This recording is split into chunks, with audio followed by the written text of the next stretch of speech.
KSL Live at 5 starts right now. Coming up next on Live at 5. A man brutally murdered, now more than 3 years later, and hearing after hearing, the family wondering what's taking so long to convict the killer. A new layer of security. Collapse. KSL Live at 5 starts now. Good evening. Their son and brother was brutally murdered more than 3 years ago in South Salt Lake. And today, his family is asking what's taking so long to convict the killer. News specialist Dan Rascone spoke with the victim's brother. He joins us live right now. And Dan, at the time, it seemed like a clear-cut case, didn't it? Yes, it really did, Mike. You know, that's exactly what the family thought. You know, when this all happened in September of 2020, the alleged killer reportedly told police that he killed the victim. So they had a clear-cut case, they thought. Now, hearing after hearing, still no conclusion. You know, it was the morning of September 2nd, 2020, when Riley Nagel was stabbed to death in his apartment in South Salt Lake. It turned into a very active scene with yellow tape and police everywhere. According to the probable cause statement, then 69-year-old Edward Kennedy admitted to police that he took a knife and stabbed Riley because he believed he took his cell phone. Well, Riley's family thought Kennedy would be tried and convicted in no time. But after dozens of hearings, the case is still ongoing with no trial and no conviction. It is, to say the very least, extremely aggravating. It has caused me to have very bad mood swings. I get angry really easy, and it causes a lot of frustration on the smallest things because I don't know what to do. I don't have closure.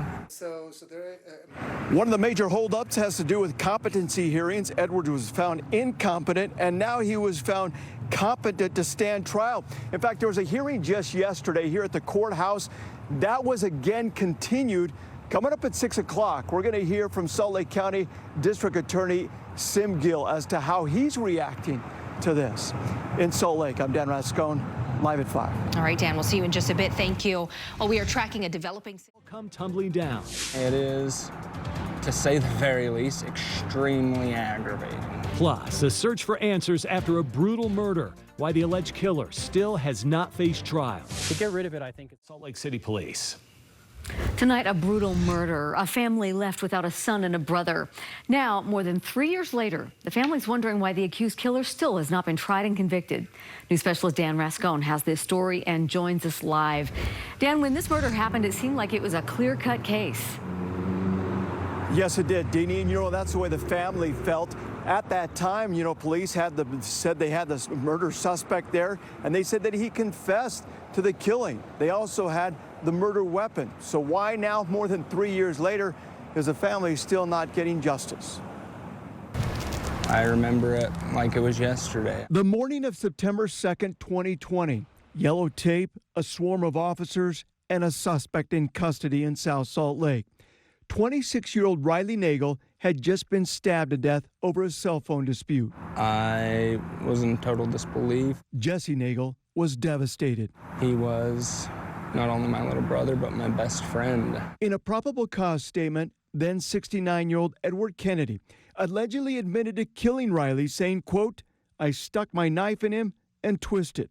Now, hearing after hearing, and more than 3 years later, Kennedy is still not even close to being tried. I'm extremely frustrated. I want him to finally be sentenced and have this over with so we can have closure on it. My heart goes out to them. When you have lost a loved one, right, I think you have every right to want to resolve that. Salt Lake County District Attorney Sim Gill says the delay has to do with COVID in 2020 when courts were shut down and Edwards' continuous back and forth competency hearings, being found incompetent and now competent to stand trial. While a probable cause statement may say that these are allegations and this is what we believe in, that is a difference from charging a case to actually proving a case and convicting someone and then ultimately sentencing somebody. I would much rather be slow and deliberate and get it right than to be expedient and get it wrong and violate somebody's rights.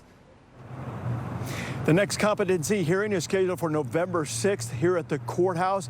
Jesse hopes that doesn't turn into another continuing. He says he's also a little frustrated with communication with the DA's office as far as letting them know whether or not a hearing is going to be held. Sim Gill saying that's something he wants the family to reach out to him about.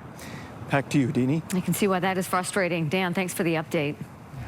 In Ogden, a look at the scene.